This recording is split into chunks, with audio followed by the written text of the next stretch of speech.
Hello नमस्कार दोस्तों, कैसे हैं आप। उम्मीद करता हूँ ठीक होंगे।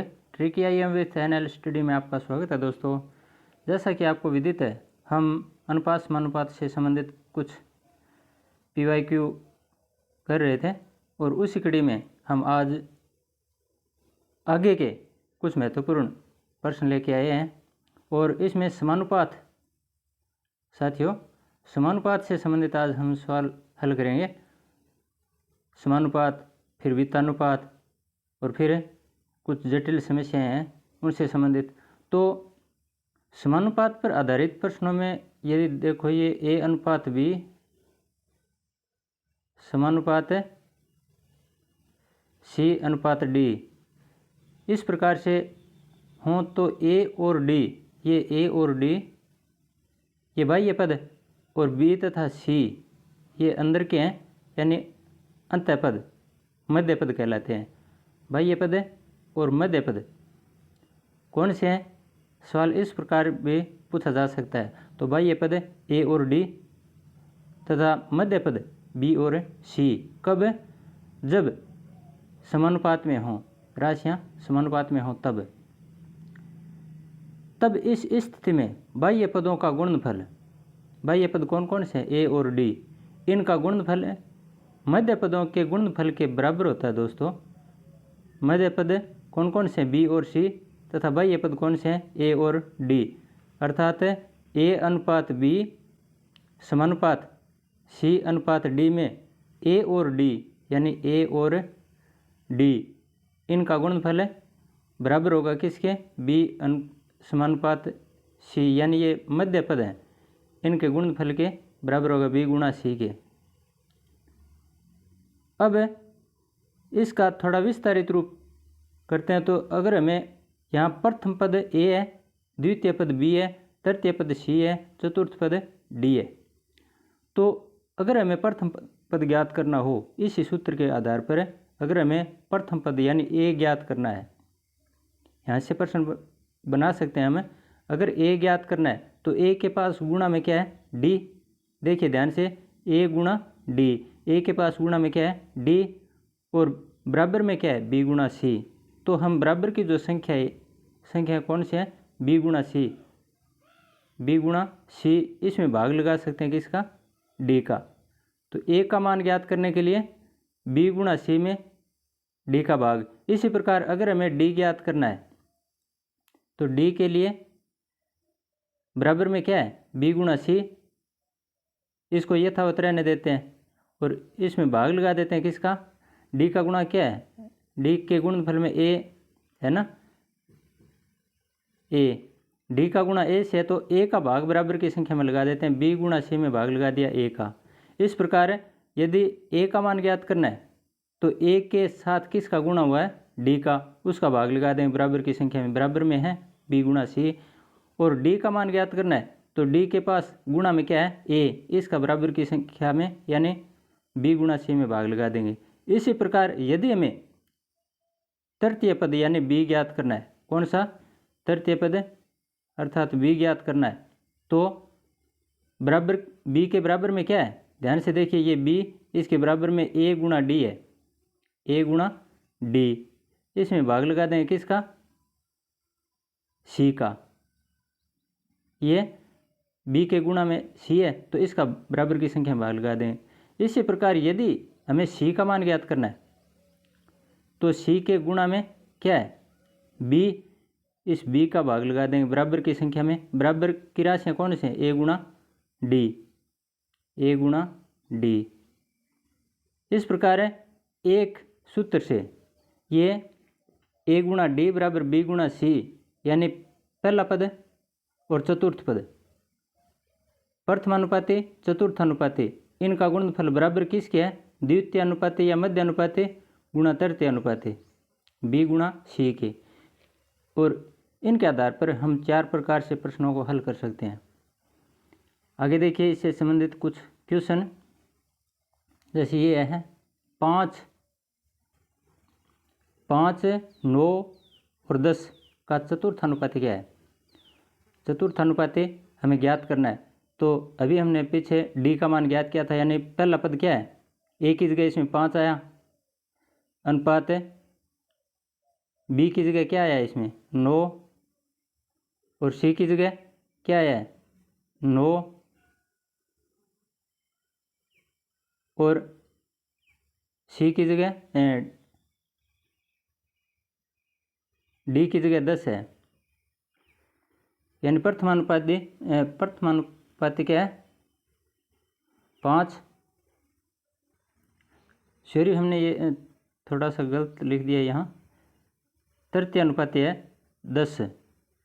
तो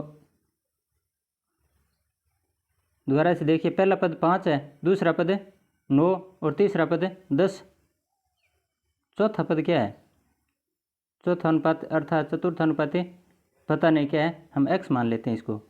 अब हमें x का मान ज्ञात करना है, अर्थात चतुर्थ अनुपाती ज्ञात करने के लिए x का गुणा किसके साथ बाह्य पदों का गुणा 5 गुणा x, यानी 5 गुणा x बराबर क्या होगा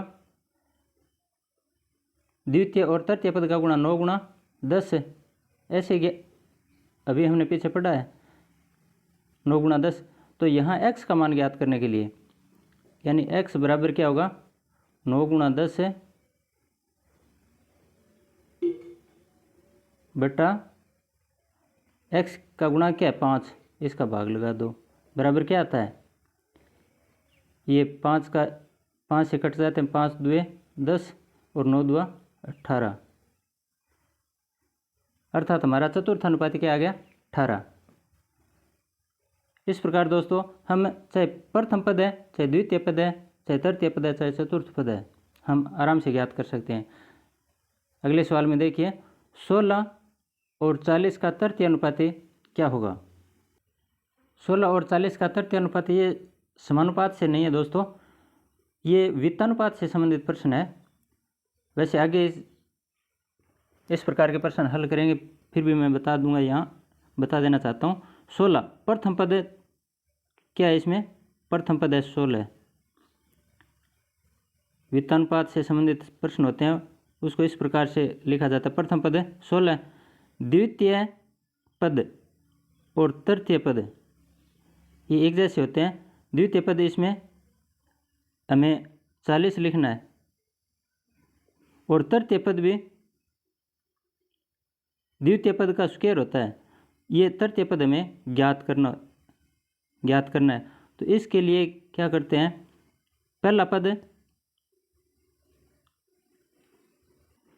अगर राशियां वित्तानुपात में होती हैं तो पहला पद यानी 16 इसको हम a मान लेते हैं, द्वितीय पद या मध्य पद 40 जिसे हम b मान लेते हैं, और तृतीय पद जिसे हम c मान लेते हैं, और तृतीय पद हमें ज्ञात करना है। तो इसका सूत्र होता है a गुणा c, यानी पहला पद और तृतीय पद इनका गुणनफल बराबर द्वितीय पद का स्क्वायर यानी मध्य पद का स्क्वायर b गुणा b। इस प्रकार से सूत्र होता है। तो हमें b की जगह 40 दिया हुआ है, c की जगह हमें ज्ञात करना है, a की जगह 16 दे रखा है। तो यहाँ c ज्ञात करने के लिए c बराबर b गुणा b, यानी 40, b का मान 40 है तो 40 गुणा 40 अपॉन a का मान है 16। अब इनका गुणनफल आ गया ऊपर 4 चौके 16 बटे 16 बराबर 100। इस प्रकार से दोस्तों हम वित्तानुपात से संबंधित प्रश्न अगर आता है तो वो भी आराम से हल कर सकते। अगला प्रश्न देखिए, यदि 1.2 अनुपात 3.9 समानुपात 2 अनुपात प्रश्नवाचक चिन्ह है ये, अर्थात हमें ज्ञात करना है, इसका मान ज्ञात करो। क्या है इसका मान क्या होगा प्रश्नवाचक चिन्ह की जगह, अर्थात चौथा पद है चतुर्थ अनुपात है, इसकी जगह क्या आएगा। तो यहाँ चतुर्थ अनुपात ज्ञात करने के लिए हमने शुरू में पढ़ा था, पहला पद 1.2 चतुर्थ पद है जो हमें ज्ञात करना है, इनका गुणनफल यानी बाह्य पदों का गुणनफल बराबर क्या होता है मध्य पदों का गुणनफल। तो मध्य पद हैं 3, बाह्य पद 1 1.2 गुणा प्रश्नवाचक चिन्ह और मध्य पद है 3.9 गुणा 2, तो 3.9 का 2 से गुणा कर दिया बट्टा 1.2, ये पॉइंट से पॉइंट कट जाता है, अर्थात 39 गुणा 2 बट्टा 12, क्योंकि पॉइंट के दाईं तरफ एक अंक था ऊपर और एक अंक नीचे, तो पॉइंट से पॉइंट कट गए, ऊपर आ गया ये 39 दुआ 78 बट्टे 12, ये फिर विभाजित होते हैं 6 से, 13 छिके 78 और 6 दुए 12, कितना आ गया, 2 का 13 में भाग लगाते हैं 6.5। इस प्रकार है चौथा पद क्या आएगा, 6.5 आएगा। इसी प्रकार अगला प्रश्न देखते हैं। 5:8 समानुपात 150 अनुपात x, यहाँ भी चौथा अनुपात ज्ञात करना है, अर्थात चतुर्थ अनुपात ज्ञात करना है। तो इसके लिए भी 5 का x से गुणा और 8 का 150 से गुणा, 5 गुणा x बराबर है 8 गुणा 150 और x बराबर 8 गुणा 150 है बटे 5, ये करते हैं 5 तिये 15, अर्थात 30 से विभाजित होते हैं। 30 का और 8 का गुणा करने पर 8 तिये 24, 240 उत्तर आ गया। चतुर्थ अनुपात कितना आएगा, 240। अगला क्वेश्चन देखिए।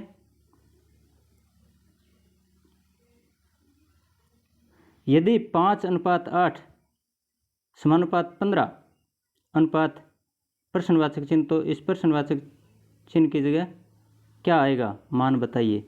सेम वही सवाल है, इसमें उसी प्रकार से 5 का चतुर्थ अनुपात यानी प्रश्नवाचक चिन्ह से गुणा 8 गुणा 15, 8 गुणा 15 में 5 का भाग लगाने पर ये 5 तिये 15 और 8 तिये 24, कितना मान आएगा, 24।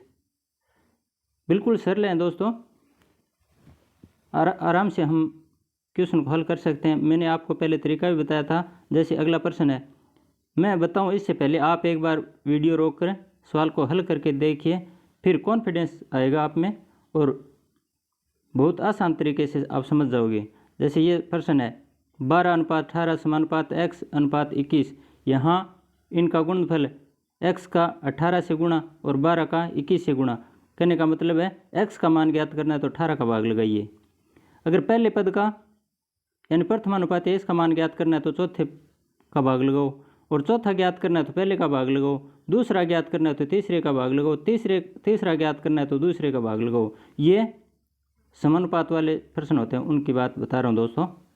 अब यहाँ x का मान ज्ञात करना है तो x बराबर है कितना, 12 गुणा 21 बटे कितने 18, और ये विभाजित करने पर कितना आ जाएगा, 6 से कटते हैं, 6 दुआ 12 और 6 तिये 18 विभाजित हो गए। इसी प्रकार 3 7 21, 7 का और 2 का गुणा करने पर 2 7 14, इसका उत्तर 14 आ गया। अगला प्रश्न है, यदि 36 अनुपात x अनुपात 42 समानुपात 42 अनुपात 49, सेम वही है। ये दूसरा पद ज्ञात करना है तो भाग किसका लगाएंगे, तीसरे पद का। तो 36 गुणा यानी x बराबर 36 गुणा 49 बट्टे 42, कितने 42, 7 से कटते हैं, 7 7 49, 7 छिके 42 और फिर 6 से ये कटते हैं, 6 छिके 36, उत्तर कितना आ गया, 7 का 6 से गुणा करो, 7 छिके 42, इसका मान भी 42 आएगा। वित्तानुपात एक सवाल हम पीछे कर चुके हैं, लेकिन वित्तानुपात किस प्रकार से होते हैं उनसे संबंधित आगे प्रश्न आए हैं हमारे। वित्तानुपात में 3 राशियाँ होती हैं और इस प्रकार होते हैं कि पहली राशि अनुपात दूसरी राशि यानी पहली और दूसरी राशि बराबर होती है दूसरी राशि अनुपात तीसरी राशि, अर्थात तीनों में वित्तानुपात होता है। वित्तानुपात का मतलब दूसरी राशि 2 बार लिखने में, है ना। यहाँ 4 पद नहीं है, 4 अनुपात नहीं है, 3 अनुपात 3 है। प्रथमानुपात, द्वितीयानुपात और तृतीयानुपात। प्रथमानुपात पहले की पद की जगह और तृतीयानुपात चौथे पद की जगह, जबकि दूसरा और तीसरा पद है वहाँ दूसरी राशि आएगी। यहाँ बी और बी। इस प्रश्न में देखिए 16:8 बराबर 8 अनुपात 16:8 बराबर 8 अनुपात 4, अर्थात 16 का गुणा 4 से, जो कि तृतीय अनुपात है। और दूसरा पद है, अर्थात यहाँ भी देखिए ए और सी का गुणा, बी और बी का गुणा, अर्थात बी स्क्वायर बराबर बी का बी से गुणा करने पर बी स्क्वायर बराबर ए गुणा सी।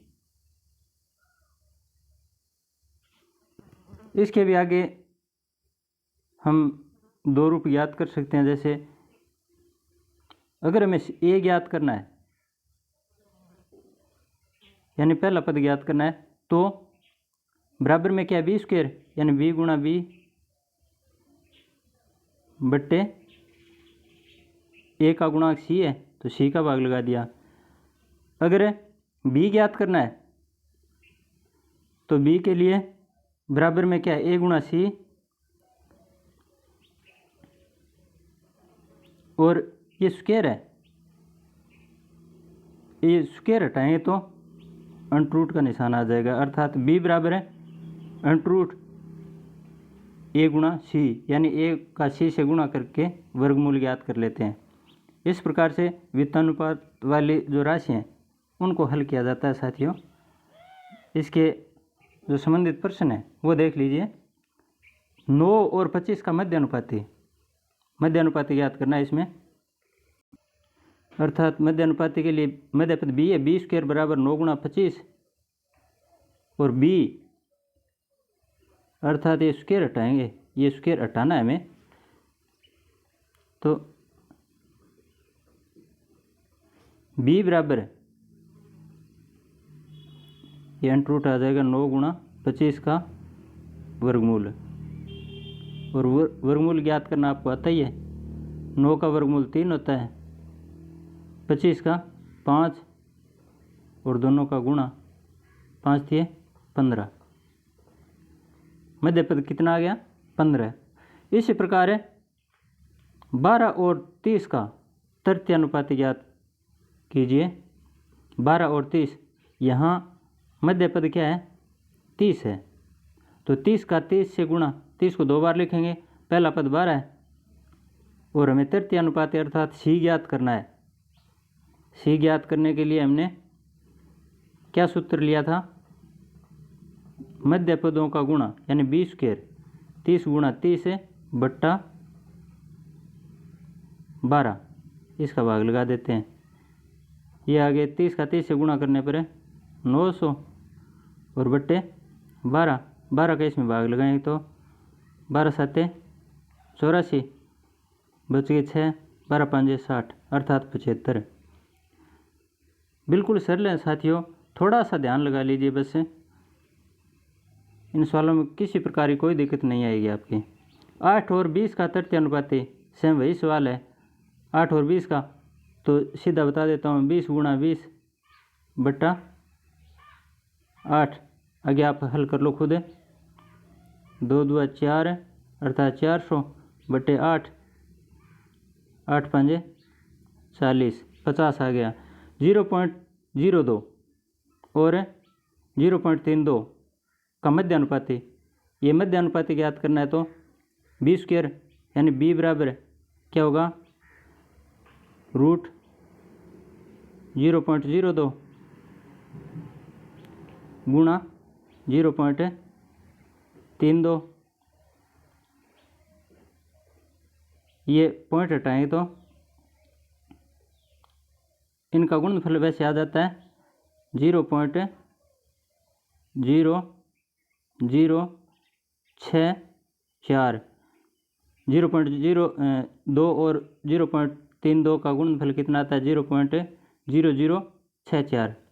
और इसका अगर हमें वर्गमूल ज्ञात करना है तो 64 का वर्गमूल ज्ञात कर लो, सीधा 8 आता है।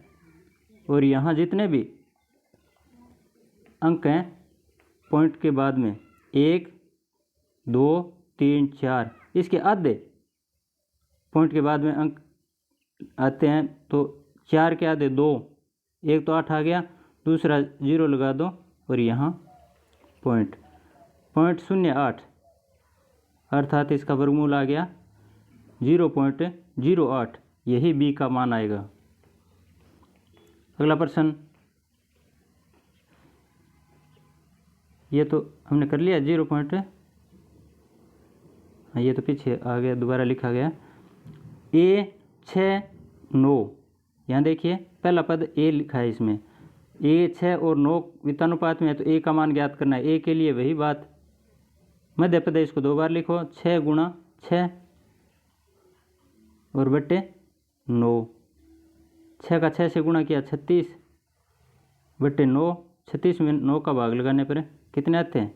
9 चौके 36, अर्थात 4 उत्तर आ गया।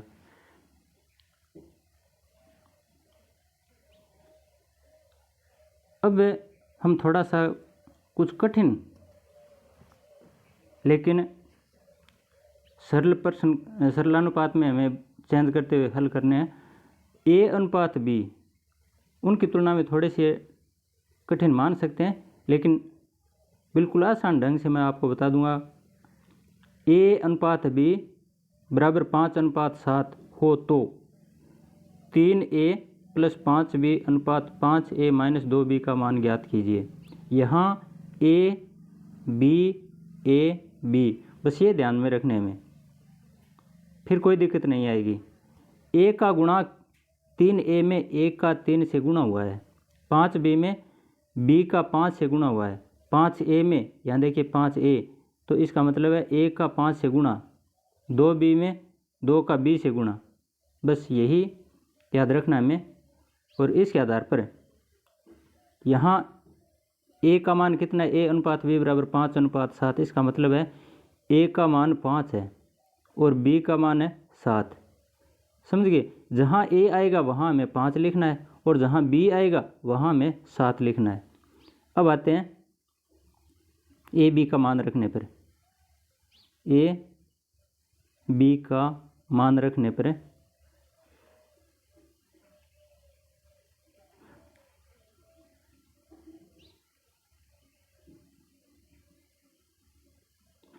देखिए 3A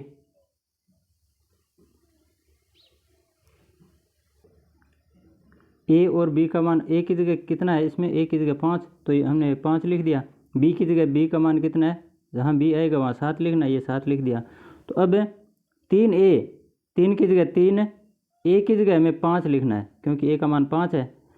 A की जगह हमने 5 लिख दिया, 3 की जगह 3 प्लस, ये प्लस है, ये प्लस लगा दिया, फिर 5, ये 5 लिख दिया। B और 5 के बीच में कोई निशान नहीं है, यहाँ गुणा, B की जगह 7 लिख दिया जो कि B का मान है। अब हम इनका गुणा करते हैं तो 3 × 5 = 15 प्लस ये कितना आ गया? 7 × 5 = 35। अब दोनों का जोड़ कर दो, 15 और 35 कितने होते हैं? 50। तो ये पहला कोष्टक 3A + 5B ये हमारा कितना है? 50 है। इसी प्रकार से दूसरा कोष्टक है 5A - 2B। दूसरा कोष्टक ये देखिए 5A - 2B, 5A की जगह 5A, 2B की जगह 2B, 5 का 5, A की जगह 5 का गुणा किया है, A का मान 5 है, तो A की जगह A का मान रख देते हैं 5, तो 5 × 5, ये माइनस का माइनस, फिर 2 की जगह 2, बीच में कोई निशान नहीं है तो गुणा, B की जगह फिर B का मान 7। अब इनका गुणा कीजिए, 5 और 5 का गुणा कितना था? 5 × 5 = 25 माइनस 2 × 7 = 14, कितना आ गया? 14 और 25 का मान कितना आता है? आप जोड़ने में वैसे माहिर हैं, 39 आता है ना। अब प्रश्न में लिखा है वो अनुपात 3a+5b, ये लिखा है ना 3a+5b, और 5a-2b, 5a-2b, इनकी जगह मैं लिख रहा हूँ यहाँ तो 50, क्योंकि हमारा मान 50 आया था। 3a+5b की जगह कितना आया था? 50। इसी प्रकार है 5a-2b की जगह 39 आया था, तो ये लिख दिया 39। यही हमारा उत्तर होगा। इस प्रकार साथियों, मान रखते हुए अगर हम सही जोड़ घटाव या गुणा भाग है वो सही कर लेंगे तो इन प्रश्नों में भी किसी प्रकार की कोई दिक्कत आने वाली हमारे नहीं है। अगला प्रश्न देखिए, सेम उसी प्रकार का है। a/3, a/3, इसका मतलब a की जगह a बराबर 4। a/3 का मतलब है a की जगह में 4 लिखना है। b/4 अर्थात b की जगह में 4 लिखना है। जहाँ भी इस प्रश्न में a आए वहाँ तो 4 लिखना, और b सॉरी ये a की जगह 3 लिखना है। ये मैंने 4 लिख दिया, 3 है। 1/3 यानी a की जगह 3 लिखना, और b/4 का मतलब b बराबर 4, ये b की जगह हमें 4 लिखना है। अब प्रश्न में ये मान हैं, इनको हम उसी प्रकार से हल करेंगे। 2a+b, 2 की जगह 2, a की जगह a का मान कितना है? 3, 3 लिख दिया, प्लस ये प्लस है, प्लस लगा दिया, b की जगह 4 लिख दिया, बराबर 2 का 3 का गुणा करो, 2 3 6, प्लस 4 की जगह 4, बराबर कितना आ गया? 10। ये तो आ गया इस कोष्ठक का मान। अब दूसरा कोष्ठक है 3a-2b, 3 की जगह 3 लिख दिया, a की जगह a का मान लिख दिया 3, माइनस की जगह माइनस लगा दिया, 2 की जगह 2 लगा दिया, बीच में कोई निशान नहीं है, गुणा लगा दिया, b की जगह 4 लगा दिया, b का मान 4 है। अब इनका गुणा करो, 3 3 9, माइनस 4 2 8, कितना आ गया? 9 में से 8 गया 1। अब कोष्ठक के हिसाब से दोबारा लिख सकते हैं हम। कोष्ठक हमारा क्या था? 2a+b और 3a- है, अनुपात 3a-2b, यही तो है प्रश्न में पूछा गया। अब इसकी जगह 2a+b की जगह, ये 2a+b की जगह हमारा कितना आया था? 10, ये 10 लगा दिया, अनुपात है 3a-2b, 3a-2b की जगह कितना आया था? 1, ये 1 लगा दिया। यही हमारा अभिष्ट उत्तर होगा। इस प्रकार दोस्तों हमने ये कुछ प्रश्न हल किए हैं, और इनसे संबंधित कुछ अन्य प्रश्न हैं वो हम अगले वीडियो में हल करेंगे, लेकिन मोटा मोटी ये प्रश्न लगभग कंप्लीट हो चुके हैं हमारे। आपको वीडियो कैसा लगा इसके बारे में कमेंट में ज़रूर लिखें साथियों। धन्यवाद। जय हिंद।